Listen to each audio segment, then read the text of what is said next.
నమస్కారం. సార్వత్రిక ఎన్నికలపై ప్రత్యేక బులెటిన్ మహాసంగ్రామానికి స్వాగతం.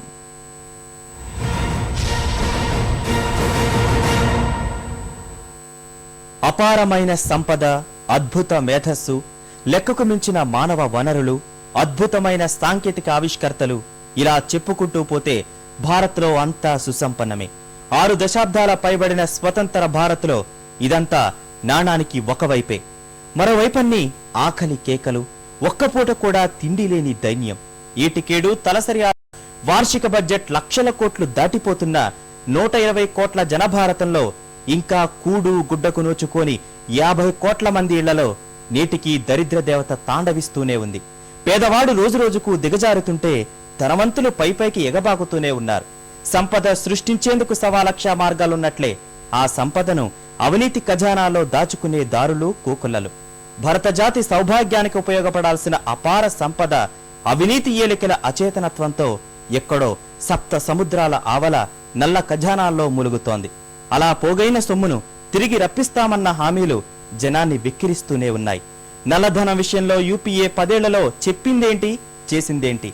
అలాంటి యూపీఏకు అధికారంలో కొనసాగే అర్హత ఉందా?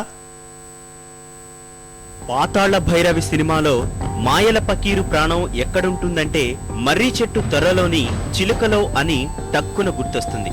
దానికి కొన్ని అదృశ్య శక్తులు కాపలా కాస్తుంటాయి. అక్రమ ధనమాంత్రికల సొమ్మును సరిగ్గా అలా కాపాడేవే స్విస్ బ్యాంకులు. భారత్లోని పెద్ద మనుషుల ముసుగులో అవినీతి బకాసురులు అడ్డదారుల్లో దోచిన సొమ్మునంతా 7 సముద్రాల ఆవలకు దాటిస్తున్నారు. ఇక్కడైతే పన్నులు కట్టాల్సి వస్తుందని పన్ను రాయితీకి స్వర్గధామాలైన స్విస్, జర్మనీ, మారిషస్ వంటి దేశాలకు తరలిస్తున్నారు. ప్రపంచవ్యాప్తంగా నల్లధనానికి సుమారు 70 స్వర్గధామాలున్నాయని విశ్లేషకుల అంచనా. అంటే 70 చోట్ల పన్నులు లేకుండా వారి గుట్టుమట్లు మూడో కంటికి తెలియకుండా డబ్బు దాచుకునే వెసులుబాటు ఉందన్నమాట. ఇందులో ప్రధానంగా స్విస్ బ్యాంకుల్లో ఖాతాలు తెరిస్తే వారి సమాచారం అత్యంత రహస్యంగా ఉంటుంది.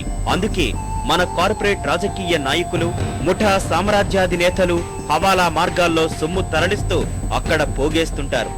అవినీతి ఐఏఎస్, ఐపీఎస్లు ఈ అక్రమ భాగోతంలో తక్కువేం కాదు. 2002 నుంచి 2011 మధ్య కాలంలో పన్నురహిత స్వర్గధామాల వల్ల అభివృద్ధి చెందిన దేశాలు $5.9 ట్రిలియన్ ఆదాయాన్ని కోల్పోయాయని ఓ అంచనా. అందుకే కొందరు ఆర్థిక నిపుణులు స్విస్ బ్యాంకుల్ని పేద దేశాలకు వ్యతిరేకంగా పాశ్చాత్య ప్రపంచం సృష్టించిన కుట్రగా అభివర్ణిస్తుంటారు. 2008 నాటికే వెలుగులోకి వచ్చిన విశ్వసనీయ సమాచారం మేరకు స్విస్ బ్యాంకుల్లో మూలుగుతున్న భారతీయుల సొమ్ము అక్షరాల 70 లక్షల కోట్లపైనే. 2009లో అది 75 లక్షల కోట్లకు చేరి ఉండొచ్చు. ఇక ఒక్క 2011లోనే దేశం దాటింది 4 లక్షల కోట్లు. ఇది అంతకు ముందు ఏడాదితో పోల్చితే 24% ఎక్కువ. అంతేకాదు 13 లక్షల కోట్ల రూపాయల మన వార్షిక బడ్జెట్లో అక్షరాల 3వ వంతు. ఇదేదో విపక్షాల లెక్కలు కాదు, గాలిపోగేసిన అంకెలు అంతకంటే కాదు. అంతర్జాతీయ నిఘా సంస్థ గ్లోబల్ ఫైనాన్షియల్ ఇంటిగ్రిటీ నిగ్గు తేల్చిన నిష్ఠుర సత్యాలు. భారత్ నుంచి సగటున గంటకు 10 కోట్ల రూపాయలు విదేశాలకు తరలుతున్నాయన్నది గ్లోబల్ ఫైనాన్షియల్ ఇంటిగ్రిటీ సంస్థ చెప్పిన అత్యంత చేదు నిజం. నల్లధనం మూటలపై వివిధ సంస్థల నివేదికల కంటే స్వయానా స్విస్ బ్యాంకులు వెల్లడించిన గణాంకాలు చూస్తే ఎవరైనా గుడ్లు తేలయాల్సిందే. గతంలో వెల్లడించిన అధికారిక గణాంకాల్లో తొలి 5 స్థానాల్లో మనమే ముందున్నాం. రష్యా, చైనా, ఇంగ్లాండ్, ఉక్రెయిన్ వంటి దేశాల్ని వెనక్కి నెట్టి 67 లక్షల కోట్ల రూపాయలతో భారత్ పై స్థాయిలో నిలిచింది. నల్లధనం జాబితాలో రష్యా 2వ స్థానంలో ఉన్న అది భారత్ కంటే 4 రెట్లు తక్కువని స్విస్ బ్యాంక్ గణాంకాలే చెప్తున్నాయి. నల్లధనం పోగేయడంలో ఒలింపిక్ పోటీలు నిర్వహిస్తే భారత్కు స్వర్ణ పతకాల పంటేనన్నది విశ్లేషకుల మాట. సాధారణంగా నియంత్రణలు అధికంగా ఉండి హెచ్చు స్థాయిలో పన్నులు పిండే దేశాల్లో నల్లధనం సరిహద్దులు దాటడం సహజమే. కానీ సరళీకృత ఆర్థిక విధానాలతో ఎన్నో వెసులుబాట్లు కల్పించిన భారత్ నుంచి ఈ ధన ప్రవాహం పెరగడం జీర్ణించుకోలేని మరో విషయం. భారత్ నుంచి ఏటా సుమారు 80,000 మంది స్విట్జర్లాండ్ వెళ్తుంటారని ఓ అంచనా. ఇందులో 25,000 మంది తరచూ వెళ్లొస్తుంటారు. అయితే వారంతా పర్యాటకులనుకుంటే పొరపాటే. అక్రమ సొమ్ము తరలింపుపై సమాచారం ఇవ్వాల్సిన వాణిజ్య శాఖ యంత్రాంగం కార్పొరేట్ దగాకోరులు విసిరే బిస్కట్ల కోసం ఆశపడి దేశానికి తీరని ద్రోహం చేస్తోందనే వాదన ఉంది. 1947లో స్వాతంత్రం వచ్చింది మొదలు ఈ నల్లధనం ప్రవాహం కొనసాగుతూనే ఉంది. అయితే 2 దశాబ్దాల క్రితం వరకు కొద్దిమందికే తెలిసిన ఈ అవినీతి బాగోతం ఇప్పుడు విస్తృత చర్చనీయాంశమైంది. అందుకు కారణం 2009 ఎన్నికలు. అప్పట్లో ఢిల్లీ పీఠం కోసం పోటీపడిన ఎన్డీఏ, యూపీఏ ఈ విషయాన్ని ప్రచారాస్త్రంగా తీసుకున్నాయి. తమను గెలిపిస్తే విదేశాల్లో నల్లధనాన్ని 100 రోజుల్లోనే దేశానికి తిరిగి తెచ్చే చర్యలు చేపడతామని కాంగ్రెస్ ఊదరగొట్టింది. 10 ఏళ్లు పీఠాన్ని పట్టుకునైతే వేలాడింది, కానీ ఒక్క పైసాను కూడా నల్ల కుబేరుల నుంచి కక్కించలేకపోయింది. విపక్షాలు గగ్గోలు పెట్టినప్పుడల్లా ఎక్కువ సమాచారం చెప్తే స్వరపేటకు అరుగుతుందేమోననే రీతిలో పొడిపొడిగా అభయమివ్వడం యూపీఏ సర్కారుకు మామూలైంది. సాక్షాత్తు సుప్రీంకోర్టు ముట్టికాయలు వేసినా నోరు పెగల్లేదు. చివరకు ఆ వివరాలేమైనా భ్రమ పదార్థమా అనే రీతిలో సుప్రీం లాగి లెంపకాయలు వేసినా చలించలేదు. నల్ల కుబేరుల పని పట్టడంలో రాజీ లేదంటూనే పరాయి దేశాల దౌత్య సంబంధాలకు విఘాతం కలిగించే సమాచారాన్ని బహిర్గతం చెయ్యలేమంటూ సన్నాయి నొక్కులు నొక్కింది. నల్లధనం వెలికితీతపై యూపీఏ చాలా పిల్లిమొగ్గలే వేసింది. పార్లమెంటు సాక్షిగా అప్పటి ఆర్థిక మంత్రి ప్రణబ్ ముఖర్జీ నల్లధనం వెలికితీతకు 5 అంచెల ప్రణాళిక ప్రకటించారు. మేధావులకు మాత్రమే అర్థమయ్యేలా గంటల కొద్దీ సాగిన ప్రసంగంలో నల్లధనం పుడుతున్న తీరు, కారణాలు, నియంత్రణ మార్గాల్ని ఏకరువు పెట్టారా గాని తక్షణ చర్యల ఊసెత్తలేదు. జాతి సంపదను దేశం దాటించిన నల్ల కుబేరుల పేర్లు వెల్లడించే సాహసమే చెయ్యలేదు. పైగా ఆ నిష్క్రియాపరత్వాన్ని కప్పిపుచ్చుకునేందుకు వివిధ చట్టాలు అడ్డంకిగా ఉన్నాయంటూ ముక్తాయించారు. 65 దేశాలతో బ్యాంకింగ్, పన్నులకు సంబంధించి సమాచార మార్పిడి ఒప్పందాలు చేసుకున్నామని అప్పట్లోనే ప్రణబ్ ప్రకటించిన రహస్యాల్లేని సమాజాన్ని సృష్టిద్దామంటూ గొప్పలు పోయిన యూపీఏ సర్కార్ ఇంతవరకు ఆ సమాచారాన్ని ఏ సమాధిలో వేసి కుళ్లబెట్టిందో ఆ న్యాయదేవతకే తెలియాలి. గత 5 ఏళ్లలో ఒక్క రూపాయిని విదేశానికి తెప్పించగలిగారా? లగ్జంబర్గ్ నుంచి మనకు ఆర్థిక ఒప్పందం ఉంది. లగ్జంబర్గ్ లో ప్రభుత్వం రాసింది, మీ 2 వ్యక్తులు 3 వ్యక్తుల పేరుతో ఇక్కడ దాదాపు 700 కోట్ల రూపాయలు చేతులు మారినాయి, అవి అనుమానాస్పదంగా ఉంది ఆ ట్రాన్సాక్షన్ అని. ఆ చేతులు మారినాయని చెప్పిన వ్యక్తుల పేర్లు మన ఆంధ్ర రాష్ట్రానికి సంబంధించిన వాళ్ళు. దాని గురించి ఏమైనా పట్టించుకుందా? ఏం పట్టించుకోవాలా. పైగా దాన్ని గుట్టు చప్పుడు కాకుండా మూసేయడానికి అన్ని రకాల ప్రయత్నాలు చేస్తూ ఉంటారు. 80 కేసుల్లో చర్యలు తీసుకున్నామని మొన్నటి మధ్యంతర బడ్జెట్లోనూ ఆర్థిక మంత్రి చిదంబరం సెలవిచ్చారు. అయితే 80 కేసుల్లో దొంగలెవరు, ఎవరెన్ని మూటలు దేశం దాటించారు? ఇలాంటి సామాన్య సందేహాలకు బదులిచ్చే ప్రయత్నం చేయకపోవడం ఆయన నిబద్ధతకే చెల్లింది. అంతేకాదు, మరికొన్ని హవాలా కేసుల తవ్వకాలు జరుగుతున్నాయని వాటిని వెలికితీస్తామంటూ మహా గొప్పగా మభ్యపెట్టారు. ఎవరో సాధువు కలలో చెప్తే ఉత్తరప్రదేశ్లోని ఉన్నావకోట్లో బంగారం కోసం కోట్లు వెచ్చించి రేయింబావళ్లు వెతుకులాడిన కాంగ్రెస్ నేతృత్వంలోని ఢిల్లీ సర్కార్ ఏటా కోటాను కోట్లు హవాలా మార్గాల్లో దేశం దాటుతున్నా దానికి సంబంధించిన సమాచారం చెంతనే ఉన్నా చేసిందేమిటో చరిత్ర తిరగేస్తే అందరికీ తెలిసిపోతోంది. హసన్ అలీ వంటి గుర్రాల వ్యాపారులు కోటాను కోట్లు హవాలా మార్గంలో దేశం దాటిస్తే ఈ ప్రభుత్వం చేసిందేంటి? దొరికిన ఆధారాల్ని తొక్కిపెట్టి ఏదో కొన్ని నెలలు జైలులో ఉంచడమే పెద్ద సాహసంగా భావించింది. 10 ఏళ్ల పాటు అవినీతి కుంభకోణాల్లో మునిగిపోయిన మన్మోహన్ సర్కారు అక్రమార్కులకు కొమ్ము కాయడం మానేసి వారి భరతం పడుతుందనుకోవడం కూడా మూర్ఖత్వమే. ఇటీవలే అంతర్జాతీయ ఒత్తిళ్లతో దిగివచ్చిన స్విట్జర్లాండ్ ప్రభుత్వం తమ దేశంలో దాచిన ఖాతాల వివరాలు వెల్లడించేందుకు అంగీకరించింది.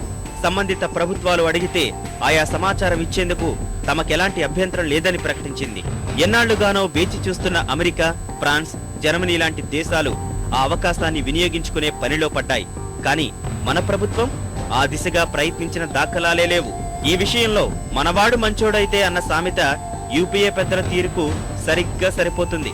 జాతి సంపదను దేశం దాటించేందుకు వీల్లేకుండా మనమే సమర్థ చట్టాలు తీసుకొస్తే వేరొకరి సాయం కోసం అరులు చాచాల్సిన కర్మ ఎందుకు పడుతుంది?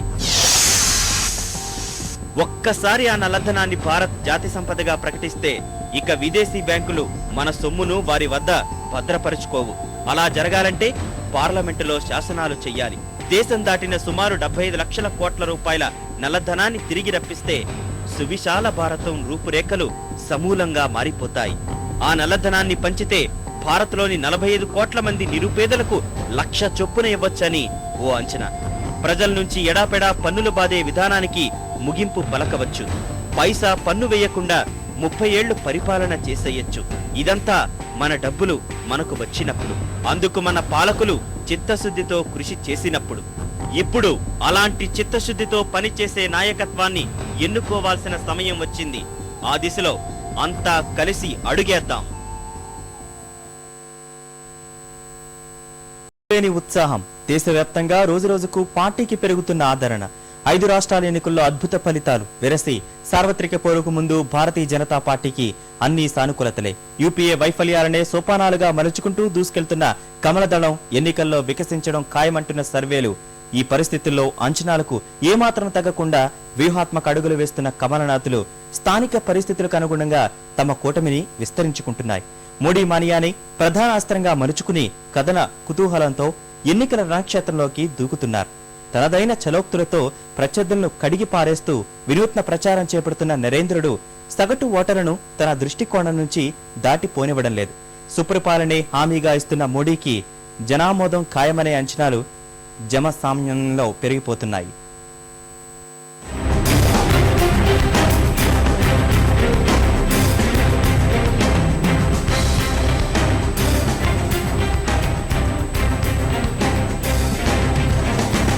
ప్రజల నాడిని అంచనా వేయడంలో పొరబడి 10 ఏళ్ల క్రితం కేంద్రంలో అధికారానికి దూరమైన భారతీయ జనతా పార్టీ ఓటములనే పాఠాలుగా మలుచుకొని ఆత్మవిశ్వాసం కూడదీసుకొని 16వ లోక్సభ సమరానికి సర్వ అస్త్రశస్త్రాలతో సిద్ధమైంది. రాజకీయ కురువృద్ధుడు వాజ్పేయి క్రియాశీల రాజకీయాల నుంచి తప్పుకోవడంతో ఏర్పడిన నాయకత్వ లోటును సరిచేసుకుంటూ వడివడిగా ఎదిగి ఎన్నికల రేసులో అధికార కాంగ్రెస్ ను ఓడించగలమనే ధీమాను ప్రోధి చేసుకుంది. ఎటు చూసినా కుంభకోణాలతో మసకబారిన యూపీఏను మరింత ఆత్మరక్షణలో నెట్టేస్తూ అత్యంత విజయవంతమైన నాయకుడిగా పేరు తెచ్చుకొని గుజరాత్ లో పార్టీకి 3 సార్లు అధికారం కట్టబెట్టిన నరేంద్ర మోడీని ప్రధాని అభ్యర్థిగా ప్రకటించి కాంగ్రెస్లకు పెను సవాల్ విసిరింది.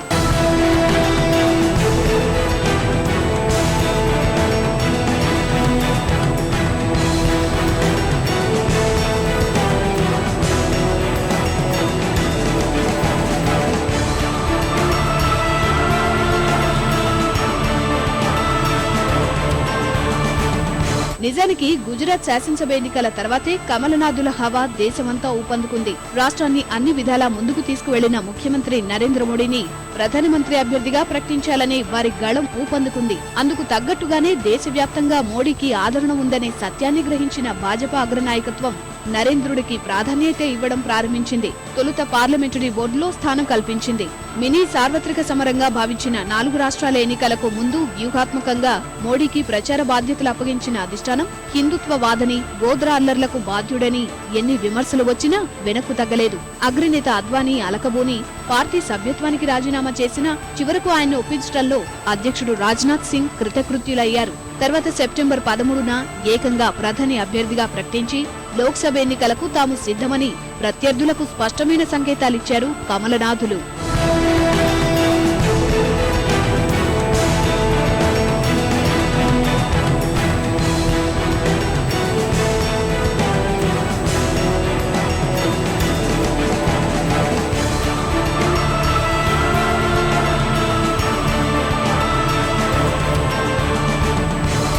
నాలుగు రాష్ట్రాల ఎన్నికలకు ముందు మోడీని ప్రధాని అభ్యర్థిగా ప్రకటిస్తూ అగ్రనేతలు తీసుకున్న సాహసోపేత నిర్ణయం పార్టీకి తిరుగులేని ఆత్మవిశ్వాసాన్నిచ్చింది. ఎన్నికల ఫలితాల్లో కాషాయ జెండా రెపరెపలాడింది. రాజస్థాన్లో బంపర్ మెజార్టీ సాధించిన కమలదళం మధ్యప్రదేశ్, ఛత్తీస్గఢ్లలో అధికారం నిలుపుకుంది. కేంద్రపాలిత ప్రాంతం ఢిల్లీలో అతిపెద్ద పార్టీగా అవతరించి అధికారానికి కొద్ది దూరంలో నిలిచిపోయిన పార్టీ సత్తాను చాటుకుంది. కాంగ్రెస్ కు ప్రత్యామ్నాయం భారతీయ జనతా పార్టీ మాత్రమేనని దేశ ప్రజలకు 4 రాష్ట్రాల ఎన్నికల ఫలితాలు తెలిసొచ్చేలా చేయగలిగాయి.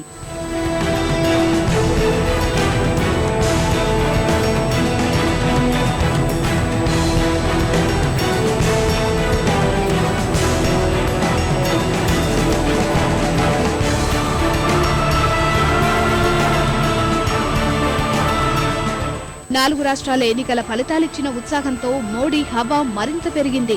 నరేంద్రుడి అభ్యర్థిత్వాన్ని నిరసిస్తూ జేడీయూ వైదొలిగినా భాజపా మాత్రం వెరవలేదు.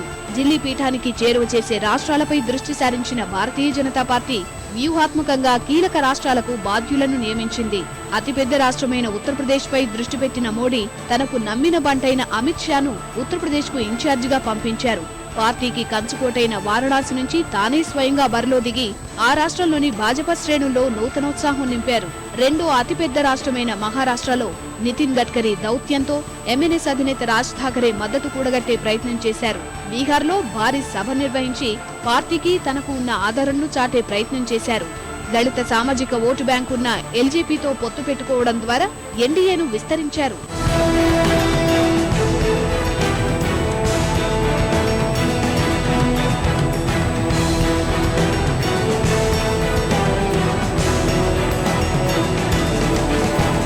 పార్టీకి బలం లేని దక్షిణాదిపై ప్రత్యేక దృష్టి పెట్టిన భారతీయ జనతా పార్టీ తమిళనాడులో 7 పార్టీలతో పొత్తు పెట్టుకుని ఎన్నికల సమరానికి సిద్ధమైంది. కర్ణాటకలో అత్యంత బలమైన లింగాయత్ సామాజిక వర్గానికి చెందిన యడ్యూరప్పను తిరిగి పార్టీ గొడుగు కిందకు తేవడంలో అగ్రనేతలు సఫలీకృతులయ్యారు.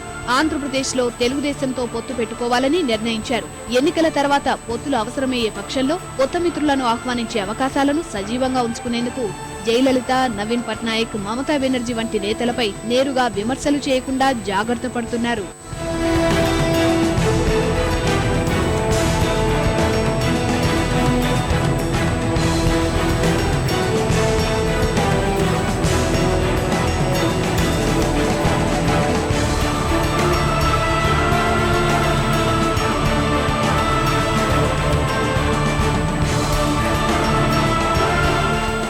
సామాన్యుల మనసు గెలిచేందుకు ఆర్థిక విధానాలపై స్పష్టతనిస్తున్న మోడీ సామాన్య ప్రజానికల్లో అసంతృప్తి నుంచి పూర్తి స్థాయిలో సొమ్ము చేసుకునేందుకు ప్రతి వేదికను ఉపయోగించుకున్నారు. యూపీఏ హయాంలో ఒక్కో రంగం ఎలా భ్రష్టు పట్టింది తన అసాధారణ వాక్పటిమతో వివరిస్తున్న నరేంద్రుడు ఆయా రంగాల పునరుజ్జీవానికి తన దగ్గరున్న ప్రణాళికలు వివరిస్తూ ముందుకు సాగిపోతున్నారు. ప్రతి ఒక్కరిలో జాతీయతాభావాన్ని రగుల్చుతూ తనపై ఉన్న హిందుత్వ ముద్రను తుడిచేసేందుకు ప్రయత్నిస్తున్నారు. అంతర్జాలం ద్వారా యువ ఓటర్లను ఆకర్షిస్తూ రన్ ఫర్ మోడీ, మోడీ 272+, ఒక నోటు ఒక ఓటు, మోడీ టీ వంటి వినూత్న సాంకేతిక ప్రచార కార్యక్రమాలతో దూసుకుపోతున్నారు.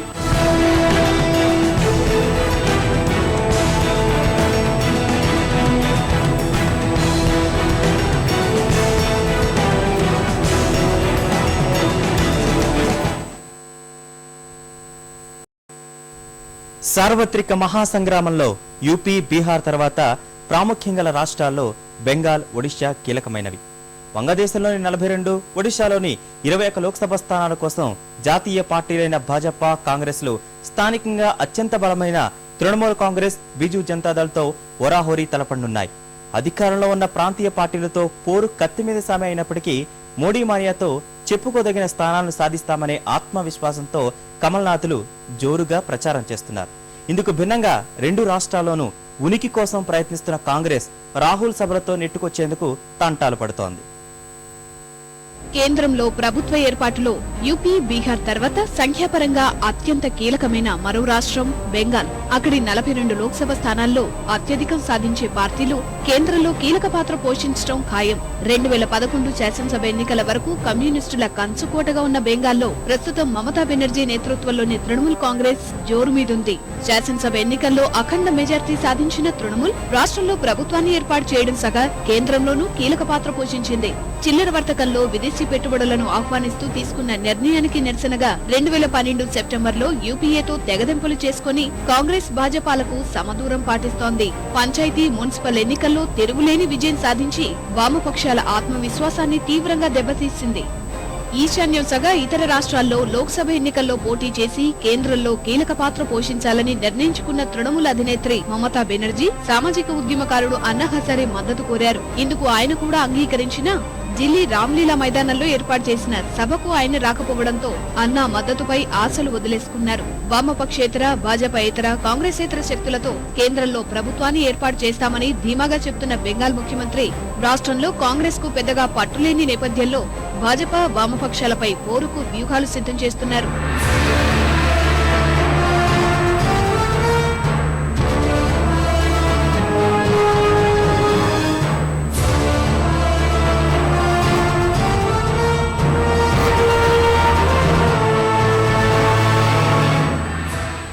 మోడీపై బీజేడీపై విమర్శలు గుప్పిస్తున్న ఆమె భాజపాను మతతత్వ పార్టీగా అభివర్ణించారు. వామపక్షాల వల్లే బెంగాల్ శిథిలమైందని తీవ్ర స్థాయిలో ఆరోపణల శర పరంపర కొనసాగిస్తున్నారు. వామపక్షాలు ఏర్పాటు చేసిన మూడో కూటమితో ఎలాంటి ఉపయోగం లేదన్న తృణమూల్ అధినేత్రి గూర్ఖాలాండ్ ఉద్యమాన్ని అణచివేయడంలో తన వ్యూహాన్ని విజయవంతంగా అమలు చేయగలిగారు. ఈసారి బెంగాల్లోని 42 స్థానాల్లో అత్యధికం ఖాతాలో వేసుకోవడం సగా ఇతర రాష్ట్రాల్లోనూ కొన్ని స్థానాలు సాధించాలని పట్టుదలగా ఉన్నారు.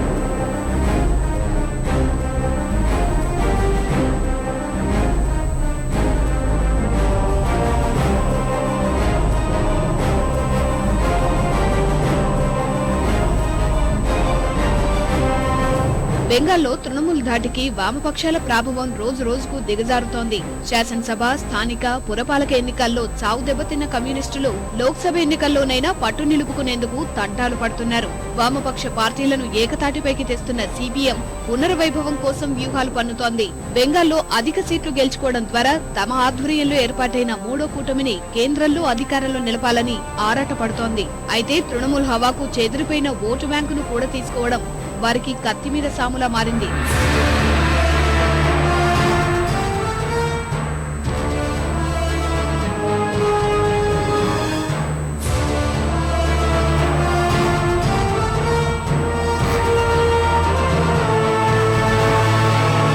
తృణమూల్తో తెగదెంపుల తర్వాత ఒంటరిగా రాష్ట్రంలో పట్టు పెంచుకునేందుకు యత్నించిన కాంగ్రెస్ కేంద్ర మంత్రులతోనే రాష్ట్రంలో గట్టెక్కే ప్రయత్నం చేస్తోంది. మాజీ పీసీసీ అధ్యక్షుడు ప్రదీప్ భట్టాచార్య చైర్మన్ గా 53 మందితో రాష్ట్రంలో ప్రచార కమిటీని ప్రకటించిన కాంగ్రెస్ కేంద్ర మంత్రులు దీపాదాస్ మున్సీ, ఏహెచ్ ఖాన్లను సభ్యులుగా చేర్చి సమన్వయ బాధ్యతలను వారికి అప్పగించింది. యూపీఏ ప్రతిష్టాత్మక పథకాలను విస్తృతంగా ప్రచారం చేసి ఓట్లు అభ్యర్థించేందుకు తంటాలు పడుతోంది. అటు రాష్ట్రంలో పెద్దగా పట్టులేని భాజపా ఈసారి మోడీ హవాతో చెప్పుకోదగ్గ స్థానాల్లో పాగా వేసేందుకు కసరత్తు చేస్తోంది. గూర్ఖా జనముక్తి మోర్చా మద్దతుతో ఎస్ఎస్ అహ్లూవాలియాను డార్జిలింగ్ నుంచి రంగంలోకి దించిన భాజపా తిరిగి ఆ స్థానాన్ని నిలబెట్టుకునే దిశగా పావులు కదుపుతోంది.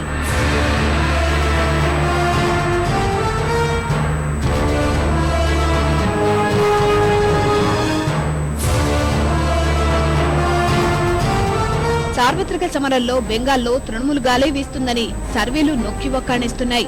2009లో 19 లోక్సభ స్థానాలు గెలుచుకున్న టీఎంసీ ఈసారి 32 స్థానాలు గెలుచుకోనుందని ఒపీనియన్ పోల్స్ చెప్తున్నాయి. గత ఎన్నికల్లో 15 ఎంపీలున్న వామపక్షాలు ఈసారి 6 స్థానాలు కోల్పోయి 9 సీట్లతోనే సరిపెట్టుకోవాల్సి వస్తుందని సర్వేల్లో వెల్లడైంది. కాంగ్రెస్ ఒక్క స్థానాల్లో గెలవడమే గొప్పని ముందస్తు అంచనాలు ఘోషిస్తుండగా ఇతరులు 2 స్థానాల్లో విజయం సాధించే అవకాశాలు కనిపిస్తున్నాయి.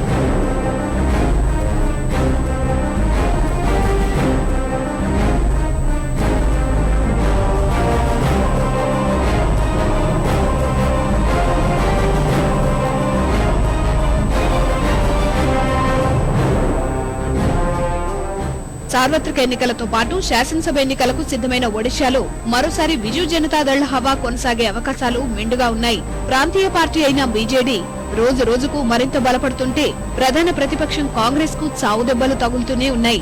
రాష్ట్రంలో అభివృద్ధి విషయంలో పెద్దగా పురోగతి లేకున్నా నవీన్ పట్నాయక్ నేతృత్వంలోని బీజేడీపైనే ప్రజలు అధికంగా విశ్వసిస్తున్నారు. రాష్ట్రంలోని 21 లోక్సభ స్థానాలపై దృష్టి పెట్టిన భాజపా, కాంగ్రెస్ బీజేడీతో హోరాహోరీగా తలపడేందుకు వ్యూహాలు సిద్ధం చేశాయి. ముఖ్యంగా బలాబలాలపై దృష్టి పెట్టిన నవీన్ పట్నాయక్ బలహీన అభ్యర్థులపై వేటు వేస్తున్నారు. విపక్షంలో బలమైన అభ్యర్థులను పార్టీలోకి ఆహ్వానించి తన వ్యూహాలను పక్కాగా అమలు చేయడంలో కృతకృత్యులవుతున్నారు. గిరిజన ప్రభావిత ప్రాంతాలైన మయూర్భంగ్, సుందర్గఢ్ జిల్లాల్లో జార్ఖండ్ ముక్తి మోర్చాతో కలిసి పోటీ చేయాలని నవీన్ నిర్ణయించారు.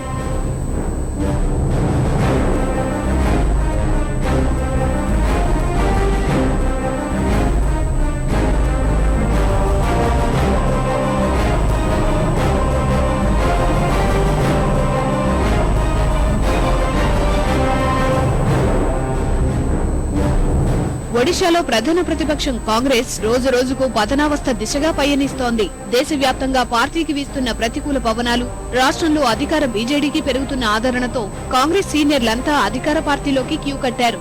ఆఖరుకు ప్రధాన ప్రతిపక్ష నేత భూపీందర్ సింగ్ సగా 12 మంది కాంగ్రెస్ నేతలు బిజు జనతాదళ్ తీర్థం పుచ్చుకున్నారు. సీనియర్లు బయటకు వెళ్లిపోయిన ఒడిశా కాంగ్రెస్ ఎడారిని తలపిస్తోంది. 147 శాసనసభ, 21 లోక్సభ స్థానాలకు అభ్యర్థులను వెతుక్కునే దుస్థితికి కాంగేయులు దిగజారిపోవాల్సి వచ్చింది.